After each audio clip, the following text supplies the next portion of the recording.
dengan kita, Nora Sofia Zahra dan Adira Laila.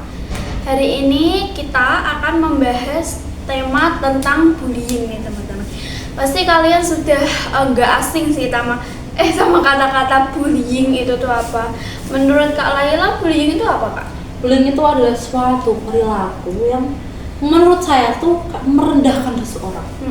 Iya, entah itu dalam bentuk kekerasan atau berbentuk apa ya namanya?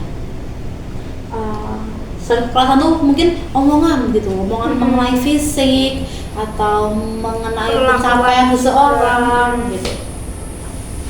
Dan banyak banget ya bullying itu tuh yang ngerugiin orang-orang, kayak kadang tuh korban bullying tuh bisa sampai bunuh diri, kayak bisa sampai trauma, terus langganan psikolog gitu. Di lingkungan Kak Laila itu banyak nggak sih bullying gitu? Bullying ya, bullying tuh gitu banget. Maksudnya kayak meskipun menurutku itu tuh nggak berbentuk kekerasan secara fisik, tetapi itu berbentuk secara verbal gitu. Gimana ya? Aku bisa cerita nih. Aku tuh sebenarnya udah pernah ngalamin kasus bullying gitu. Aku diminta tolong sama omnya temanku, karena omnya temanku kan dulu psikolog ya. Dia kayak minta tolong ke aku, Laila gini ya, tolong ini anaknya ditemenin, dulu dia tuh dibully sampai kayak gini. Akhirnya di situ apa ya, dia tuh awalnya tuh gak berani ngomong apa-apa sama omnya temenku ini, tadi dia gak berani ngomong apa-apa, tapi hanya setelah kita deketin, kita ajak bercanda, kita ajak bicara gitu, akhirnya dia tuh mau mengakui, aku tuh dibully karena di keluarga aku tuh gak baik-baik aja, terus say to sorry, dia tuh punya itu cacat fisik gitu. Dia dibully, kata-kata kan, maaf aja ya, dia sempat dikatain kalau dia tuh anak haram gitu Karena fisiknya itu? Iya. Padahal sebenarnya ya gak apa-apa lah gitu kan. Kayak kekuranganmu itu bukan kayak apa ya, bener kata-katanya. Aku pernah bilang sama dia, mereka yang beli kamu tuh iri kali sama kekurangan kamu, sama kelebihan kamu, apa gitu. Terus dia kayak, enggak ya, mereka tuh kayak gitu.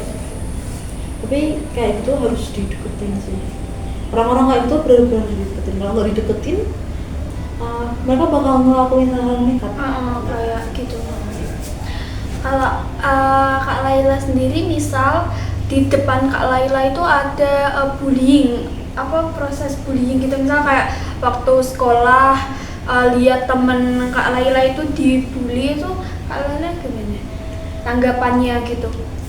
Hal pertama yang aku bakal lakuin kalau di depan ada bullying adalah selamatin keduanya, bunuh pelakunya. Aku nggak apa-apa banget dimasukin penjara karena aku ngebunuh seseorang demi nyelamatin mental seseorang. Karena prinsip kayak gitu. Kamu mau terjadi bullying di depanku, mau itu berbentuk kekerasan fisik atau verbal, selama itu di depanku, selama itu kelihatan mata di depanku, pelakunya pasti aku bakal bunuh di situ. Benar. Soalnya itu bully itu udah benar-benar sadis banget gitu loh. Selain merusak mental orang juga, itu merusak orang loh, gitu loh. Merusak anak orang gitu. Iya. Bullying itu sebenarnya gimana ya? Bullying itu tumbuh tuh gara-gara lingkungan juga loh. Kalau misal lingkungannya bebas, kayak pergaulan bebas gitu, pasti jadi banyak korban bullying sih. Iya. Gitu. Kamu menurutku gimana ya? Aku pernah juga kayak tahu ternyata pelaku kekerasan kayak gitu, pelaku bullying itu didukung ternyata sama orang tuanya. Kayak gini, aku dulu pernah ada cerita waktu SD, temenku itu tuh dibully. Nah terus kan ketahuan ya sama guru ya, terus yang ngebully itu tuh dipanggil gitu, tapi orang tuanya bukannya minta maaf atau gimana, tapi itu malah kayak, namanya juga anak-anak gitu kan, sering banget kayak gitu, pasti kayak namanya juga anak-anak sih Pak, masih kecil, belum masih tahu apa-apa gitu kan. Itu tuh nggak benar guys. Kayak kalau misal masih anak-anak pun itu tuh nggak benar. masa masih anak-anak ganggu mental anak-anak juga, itu kan nggak baik. Sebagai orang tua harusnya kalian itu nasehatin anak kalian, bukan malah kayak ngebela anak bukan kalian malah gitu. mendukung. Apa ya namanya, bully. Pelaku bullying itu sebenarnya mentalnya itu udah dibentuk dari dini. Misal aja kayak ada sih beberapa orang tua yang kayak kalau kamu dipukul balik, kayak gitu. Kalau misal itu sih mungkin iya ya, mungkin kayak pembenaran, kayak pembelaan hidup dia. Tapi itu emang gak baik. Kayak ya udah, kalau kamu dipukul nggak apa-apa kamu pukul balik, habis itu maaf-maafan kayak gitu, nggak apa-apa. Jangan malah dendam-dendam, Iya, itu kan jangan sama malah aja dendam. guys. Apalagi kayak kalau misal secara fisik kan terang-terangan nih kak, tapi kalau misalnya secara verbal itu tuh bikin mental orang tuh bener-bener down banget kak. Apalagi beberapa kali yang aku temuin kasus bullying itu bukan karena ekonomi, bukan karena fisik, tapi karena laki-laki kak, kebutuhan laki-laki. Ya misalnya aku sama Kak Nora kebutuhan laki-laki. Kak Nora tiba-tiba bawa circle-nya buat ngebully aku nih kak. Terus aku kayak, aku tuh gak salah, bukan aku yang salah, kayak gitu. Jadi itu bikin mental kita tuh down. Menurutku malah kebanyakan orang-orang bully yang ngebully itu tuh malah mental circle. Iya, mental circle. Aku nggak pernah lihat orang yang ngebully itu tuh cuma satu orang aja, pasti sama circle-nya, pasti gerombolan. Tapi kalau misal nggak sama circle-nya, itu dia itu B aja. Dia nggak bakal jadi apa? Biasa aja.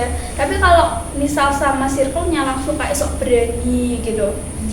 Dulu apa ya? Ya bener jangan kayak gitu. Dulu aku pernah, bukan aku ya, di deket sekolah aku itu kan ada sekolahan juga ya, itu tuh ada boarding school, jadi itu kayak mondok gitu kan, itu sekolah Islam. Nah itu tuh ada laki-laki lagi sholat duha, itu tuh tiba-tiba perutnya itu dikenain gosokan, sampai ada di berita guys kalau misal kalian tahu. Nah itu tuh ternyata kronologinya itu tuh bener-bener simple banget guys. Waktu di kamar, kan mereka satu kamar nih, si pembuli itu tuh mau pinjem apanya si korban. Nah tapi korbannya itu kan nggak denger ya, tapi itu si pembuli itu salah paham, dikiranya itu nggak mau dan sombong gitu loh, terus dia balas dendam kayak gitu. Itu sebenarnya sepele guys, tapi kok malah ngarah ke situ gitu. Itu tuh sebenarnya itu nggak boleh guys. Jangan pernah jadi pembuli. Orang yang paling hina menurutku itu adalah pembuli. Selain pelaku pelecehan seksual, selain pembunuh juga, orang yang paling hina, paling kecil adalah pembuli. Ya kan? Kalau misal ada kejahatan yang lain, oke gitu. Pembulian itu benar-benar merusak mental orang banget. Bullying itu kan termasuk pergaulan bebas ya kak ya. Menurut Kak Laila itu pergaulan bebas itu kayak gimana kak? Contoh dalam pergaulan bebas. Bullying itu pergaulan bebas menurutku tuh karena lingkungan ya. Pertama itu mesti karena lingkungan. Anak yang tumbuh di lingkungan yang baik itu gak bakal menjadi orang yang jahat. Begitu juga sebaliknya. Ya aku nggak nyalain sih, maksudnya kalian tumbuh dari lingkungan yang berantakan, kalian tumbuh dari lingkungan yang apa ya bahasanya ya kak ya, nggak sehat. Yang nggak sehat gitu. Biasanya itu udah kayak turun temurun. Biasanya orang-orang kayak gitu tuh malah ngelampiasinnya ke orang lain. Ke orang lain. Aku juga sempat melihat beberapa pelaku bukan perilaku tapi pelaku bullying. Itu ternyata berasal dari anak-anak yang maaf banget ya, yang kurang perhatian orang tua. Jadi mereka kurang perhatian orang tua sehingga dia membutuhkan apa ya, perhatian dari orang banyak, tetapi dengan cara yang salah. Jadi buat teman-teman yang ada di rumah jangan dicontoh perilaku seperti itu, gak baik soalnya. Benar banget guys. Oke guys, itu tadi percakapan kita tentang bullying. bullying itu nggak bagus ya guys. Kalian tuh harus berteman dengan semua sesama. Kalian tuh jangan milih-milih teman, apalagi merundung teman sampai ke fisik-fisik, itu tuh nggak baik ya guys. No. Itu dulu dari kita. See you.